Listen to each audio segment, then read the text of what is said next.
औज़ुबिल्लाहिमिनश्शैतानिर्रजीम बिस्मिल्लाहिर्रहमानिर्रहीम। शुरू अल्लाह के नाम से जो बड़ा मेहरबान नहायत रहम वाला है। पाक है वो ज़ात जिसके कब्ज़े में ये पूरी कायनात है और कायनात का एक एक ज़र्रा उसके हुक्म की ताबेदारी करता है। तो प्यारे बच्चों, आप लोग कैसे हैं? आज हम जो लेक्चर करने जा रहे हैं वो physics class 10 chapter number 10 simple harmonic motion and waves, इसके न्यूमेरिकल से मुतल्लिक़ आज का हमारा लेक्चर है। तो न्यूमेरिकल कितने अहम हैं ये तो पेपर के अंदर पता चल जाता है कि 18 नंबर जो थ्योरी वाला पेपर होता है उसमें से 10 नंबर न्यूमेरिकल्स के होते हैं। इसके अलावा जो शॉर्ट क्वेश्चंस हैं उनमें भी बहुत सारे न्यूमेरिकल्स इम्तहान में आते हैं। एमसीक्यूज़ के अंदर भी छोटे छोटे न्यूमेरिकल्स होते हैं, इसलिए न्यूमेरिकल्स का अच्छी तरह तैयार करना बहुत ज़रूरी है। और अब हम इस चैप्टर के न्यूमेरिकल्स की तरफ बढ़ते हैं। चलें जी, पहला न्यूमेरिकल है, यूं लिखा हुआ है, a wooden bar vibrating into the water surface in a ripple tank has a frequency of 12 hertz. The resulting wave has a wavelength of 3 centimetre. What is the speed of the wave? आप इसकी उर्दू में translation भी सुन ले। एक लकड़ी का बार है जो कि पानी की सतह पर वाइब्रेट कर रहा है, जो कि पानी रिपल टैंक के ऊपर डाला गया है। उसकी फ्रीक्वेंसी 12 हर्ट्ज है। तो जो वेव्स हासिल होती है उसकी वेवलेंथ 3 सेंटीमीटर है। तो इस वेव की स्पीड क्या होगी? तो अब हम इसको डाटा बनाते हुए इसको हल करते हैं। तो स्टूडेंट्स देख लें, जो स्टेटमेंट दे दी गई है उससे जब डाटा बनाते हैं तो फ्रीक्वेंसी उसने कितनी दे रखी है? 12 हर्ट्ज, 12 हर्ट्ज दे रखी है। वेवलेंथ जो है 3 सेंटीमीटर है। इस सेंटीमीटर को हम मीटर में चेंज करेंगे क्योंकि हमारा जो लंबाई का स्टैंडर्ड यूनिट है ना वो मीटर है। तो 3 को जब 100 पे डिवाइड करते हैं तो ये मीटर बन जाते हैं। 3 को 100 पे डिवाइड किया, 7 मीटर लिख दिया। 3 को जब 100 पे डिवाइड करें तो हमारे पास 0.03 मीटर आ जाता है। तो इस तरह वेवलेंथ हमारे पास कितनी आ गया? 0.03 मीटर। हमने मालूम क्या करना है? वेव की वेलोसिटी स्पीड मालूम करनी है। तो v डाल के आगे क्वेश्चन मार्क हमने लगा दिया है। अब चलते हैं जी इसके सोल्यूशन की तरफ। अच्छा, तो बच्चों जब फ्रीक्वेंसी दे दी गई हो, वेवलेंथ दे दी गई हो, तो स्पीड मालूम करने का फार्मूला वो कुछ यूं है, v बराबर है f लैम्बडा के। तो स्पीड हमने मालूम करनी है। फ्रीक्वेंसी जो है वो 12 हर्ट्ज है, वो दर्ज कर दी। लैम्बडा की कीमत हमने मीटर में जो निकाली थी वो है 0.03। अब 12 जो है 12 जो है 0.03 से मल्टीप्लाई होगा। तो जब मल्टीप्लाई करते हैं तो 12 3 दा 30 0.36 आ जाता है। तो इस तरह स्पीड जो हमारे पास आ गई है वेव की वो 0.36 मीटर पर सेकंड आ गया है। जल्दी से भी फिर देख लें, फ्रीक्वेंसी कितनी थी? 12 हर्ट्ज थी। वेवलेंथ 3 सेंटीमीटर थी, वो उसको हमने मीटरों में बदल लिया। स्पीड मालूम करनी है, फार्मूला इस्तेमाल करेंगे, v बराबर है f लैम्बडा। तो f फ्रीक्वेंसी 12 है और लैम्बडा मीटर्स के अंदर 0.03 है। जब इनको मल्टीप्लाई किया, ज़रब दी, तो v बराबर 0.36 यानी 0.36 मीटर पर सेकंड आ गया है। अगला न्यूमेरिकल है 10.7। इसकी स्टेटमेंट सुन ले। A transverse wave produced on a spring has a frequency of 190 hertz and travels along the length of the spring of 90 meter in 0.5 second. A. What is the period of the wave? B. What is the speed of the wave? C. What is the wavelength of the wave? तो उर्दू के अंदर सुन ले। एक transverse waves है जो कि spring की मदद से पैदा की गई है और फ्रीक्वेंसी स्प्रिंग की होती है 190 हर्ट्ज, जबकि वो जो स्प्रिंग के साथ फासला कवर करती है वो 90 मीटर का है और ये फासला 0.5 सेकंड में तय करती है।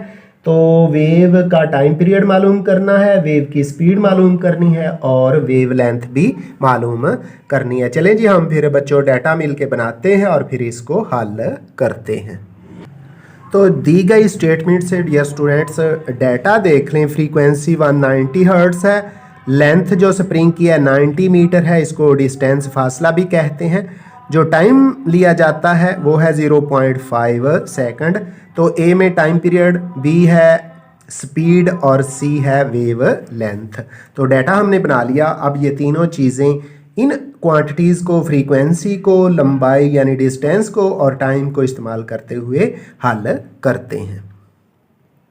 जी, तो सॉल्यूशन के अंदर पार्ट ए के अंदर जो सवाल किया गया था कि टाइम पीरियड मालूम करें, तो टाइम पीरियड और फ्रीक्वेंसी का जो ताल्लुक है, रिलेशन है, वो टी बराबर है 1/f, टी बराबर है 1/f के, एक ऊपर, और फ्रीक्वेंसी हमारे पास कितनी है 190 है, 190 है।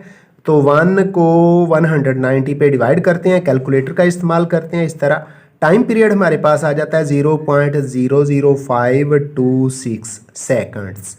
अब 6 5 से ज़्यादा है, राउंड करेंगे तो ये जो 2 है 3 हो जाएगा। नीचे हमने टाइम पीरियड लिख दिया 0.0053। अब डियर स्टूडेंट्स, ये जो 53 है ये 550 से ज़्यादा है, इसको मज़ीद राउंड करके हम लिख सकते हैं कि time period is equal to 0.01 second, जो कि आपकी टेक्स्ट बुक में जवाब दे दिया गया। वैसे आंसर ये भी सही है कि टाइम पीरियड इक्वल है 0.0053 सेकंड्स। तो आप दोनों ही आंसर लिख सकते हैं। अब हम बढ़ते हैं जी पार्ट बी की तरफ, उसको भी हल करते हैं। तो बी के अंदर स्पीड पूछी गई है, तो स्पीड का फार्मूला v बराबर s/t होता है। s की जगह हमारे पास लेंथ है, स्प्रिंग की लेंथ है, तो s की जगह हमने l लिख दिया, l/t।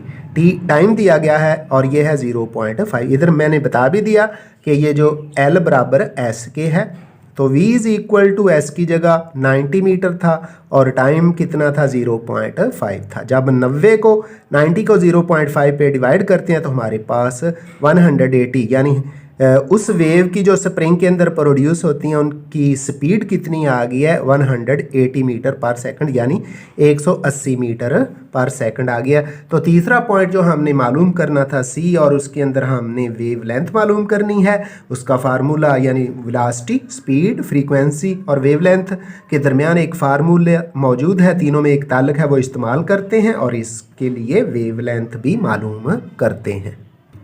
तो स्टूडेंट्स आप देख सकते हैं सी के लिए v is equal to f lambda. तो यहाँ से लैम्बडा को अलहदा करेंगे, फ्रीक्वेंसी लैम्बडा के साथ मल्टीप्लाई हो रही है, दूसरी तरफ जाके स्पीड को डिवाइड कर देगी। तो इस तरह lambda is equal to v/f हो गया। हमारे पास स्पीड यानी वेलोसिटी कितनी आई है ऊपर ही हमने मालूम किया, 180 मीटर पर सेकंड, उसको इस्तेमाल किया। फ्रीक्वेंसी कितनी थी स्प्रिंग के अंदर जो प्रोड्यूस हुई थी वो थी 190 हर्ट्ज़। तो 180 को 190 पे डिवाइड करेंगे, 0 से ये 0 क्या होगा, कैंसिल हो जाएगा। तो 18 को कैलकुलेटर की मदद से 19 पे तकसीम करेंगे, जब 18 को 90 पे डिवाइड करते हैं तो हमारे पास लैम्बडा आ जाता है 0.947 मीटर। राउंड करते हैं, 7 5 से ज़्यादा है, इसको ख़त्म करके 4 को 5 बना देंगे। इस तरह lambda is equal to 0.95 metre. और ये स्प्रिंग के अंदर जो वेव्स प्रोड्यूस होती हैं, ट्रांसवर्स वेव्स, उनकी वेव लेंथ है। इस तरह lambda is equal to 0.95 metre. 10.8 है, इसकी इंग्लिश में स्टेटमेंट सुन लें। Water waves in a shallow dish are 6.0 centimetre long. At one point the water moves up and down at a rate of 4.8 oscillations per second. Find what is the speed of the water waves। B point है what is the period of the water waves। आप उर्दू के अंदर इसकी translation भी सुन लें कि एक dish के अंदर पानी है, उसके अंदर पानी के ऊपर 6 सेंटीमीटर लंबी वेव्स पैदा की जा रही हैं। एक पॉइंट पर पानी ऊपर नीचे हरकत करता है 4.8 ऑसिलेशंस पर सेकंड के हिसाब से।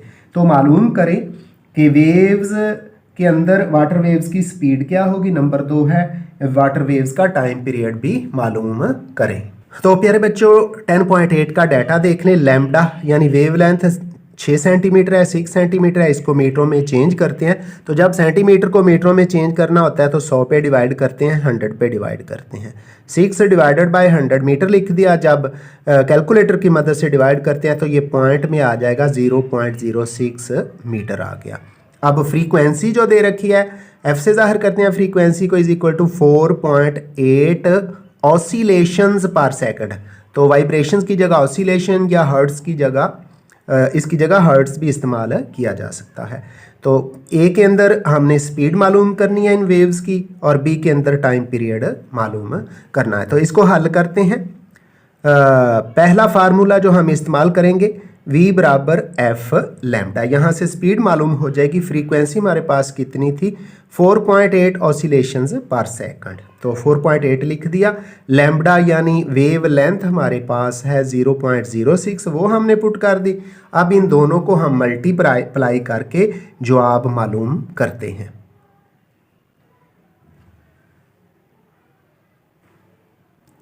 जी तो स्टूडेंट्स जब 4.8 को 0.06 से मल्टीप्लाई करते हैं तो v is equal to 0.288 metre per second, क्योंकि स्पीड यानी वेलोसिटी का यूनिट मीटर पर सेकंड होता है। अब इनको राउंड करें तो ये जो 8 है इसको ख़त्म करेंगे तो ये 2 के बाद वाला 8 9 हो जाएगा। इस तरह हमारे पास वेव्स की स्पीड आ जाएगी 0.29 मीटर पर सेकंड। दूसरी चीज़ जो हमने फाइंड करनी है वो है जी इन वेव्स का टाइम पीरियड, तो t is equal to 1/f। 1 उसी तरह फ्रीक्वेंसी जो है वो है 4.8 ऑसिलेशंस पर सेकंड, वो हमने पुट कर दी। 1 को जब 4.8 पे कैलकुलेटर की मदद से डिवाइड किया तो हमारे पास टाइम पीरियड आ जाता है 0.208 seconds.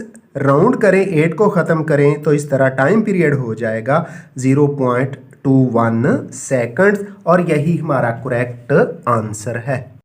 Next numerical is 10.9। Its statement is as at one end of a ripple tank 80 centimeter across, a 5 Hz vibrator produces waves whose wavelength is 40 millimeter. Find the time period the waves need to cross the tank. अब उर्दू में भी सुन ले। Ripple tank के एक and से दूसरे and तक 80 centimetre फासला है और 5 हर्ट्ज का वाइब्रेटर लगा हुआ है जो कि वेव्स पैदा करता है 40 मिलीमीटर वेवलेंथ की। तो हमने टाइम पीरियड मालूम करना है, वो टाइम मालूम करना है जो वेव्स को रिपल टैंक क्रॉस करने के लिए दरकार होगा। तो स्टूडेंट्स डाटा देखें, रिपल टैंक का जो टोटल फासला है जो वेव्स ने कवर करना है वो है 80 सेंटीमीटर यानी 80 सेंटीमीटर।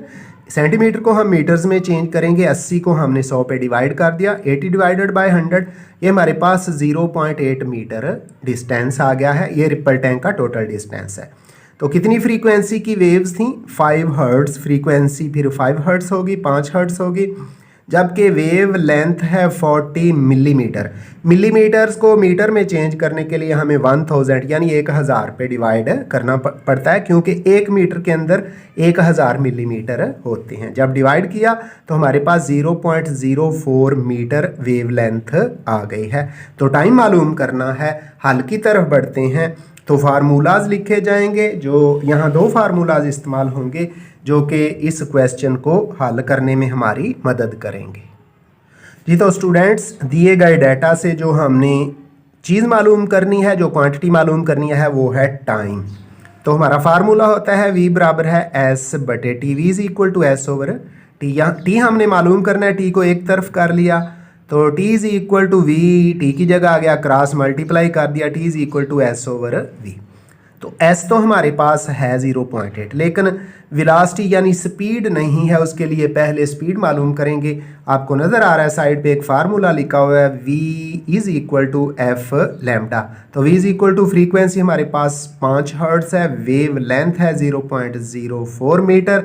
जब इनको मल्टीप्लाई करते हैं तो वेलोसिटी यानी वेव्स की स्पीड हमारे पास आ जाती है 0.2 मीटर पर सेकंड। अब इसको इस्तेमाल करते हैं। डिस्टेंस हमें दे दिया गया था t is equal to 0.8 metre distance था, ये 80 सेंटीमीटर था जिसको हमने मीटरों में चेंज किया, और जो स्पीड हमारे पास आई है वेव्स की वो 0.2 मीटर पर सेकंड है। डिवाइड करेंगे, कैंसिल करेंगे, पॉइंट से पॉइंट कैंसिल हो जाएगा, फिर इनको आपस में कैंसिल करेंगे तो इस तरह टाइम हमारे पास जो वेव्स लेती हैं 80 सेंटीमीटर का डिस्टेंस कवर करने के लिए वो हमारे पास 4 सेकंड यानी 4 सेकंड आ जाता है। और इस न्यूमेरिकल 10.9 का यही दुरुस्त जवाब है आपकी टेक्स्ट बुक के मुताबिक। लास्ट न्यूमेरिकल 10.10 है, इसकी स्टेटमेंट है what is the wavelength of the radio waves transmitted by an FM station at 90 megahertz where 1 megahertz is equal to 10⁶ and speed of the radio waves is 3 × 10 raise 8 metre per second.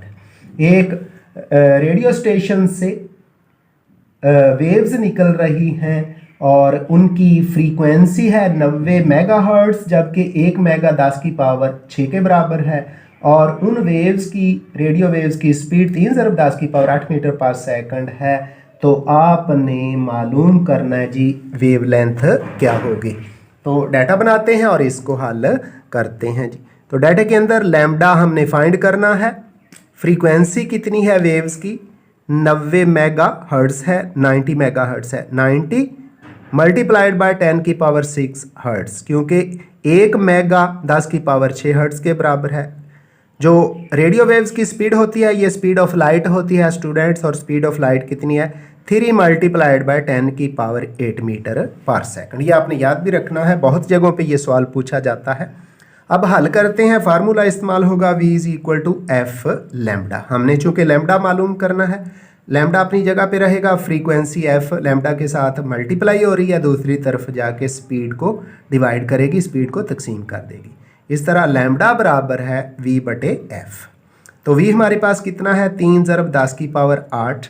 नीचे जो frequency है वो थी 90 megahertz, 90 megahertz, 90 multiplied by 10 की power 6। तो power को हल करते हैं, बटे के ऊपर देखें, ऊपर वाली पावर जो 8 है इसको हम तोड़ के लिखेंगे जी स्टूडेंट्स। 3 उसी तरह 10 की पावर जो 8 है इसको हमने 10 की पावर 2 मल्टीप्लाइड बाय 10 की पावर 6 बना दिया। नीचे 90 उसी तरह 10 की पावर 6। तो ये जो 10 की पावर 6 है 10 की पावर 6 से कैंसिल हो गई। ऊपर है जी लैम्डा = 3 उसी तरह है 10 की पावर 2, ये 100 होता है 100, यानी 10 × 10 100 हो गया। नीचे 90 रह गया, लिख दिया। अब 3 को 100 से मल्टीप्लाई करें तो 300/90। अब कैलकुलेटर पकड़ें, लिखें जी 300 यानी 300 और फिर साइन जो है डिवीजन का दबाएं और 90 लिख के इक्वल का साइन दबा दें। जब आप 300 को 90 पे 90 पे डिवाइड करेंगे तो हमारे पास लैम्डा आ जाता है, वेवलेंथ आ जाती है 3.333 मीटर, और यही इस आखिरी न्यूमेरिकल का दुरुस्त और करेक्ट आंसर है। स्टूडेंट्स, आइंदा आपसे मुलाकात होगी नए लेक्चर के साथ। मुझे मोहम्मद अब्बास को अपनी दुआ में याद रखिएगा। अल्लाह हाफिज़।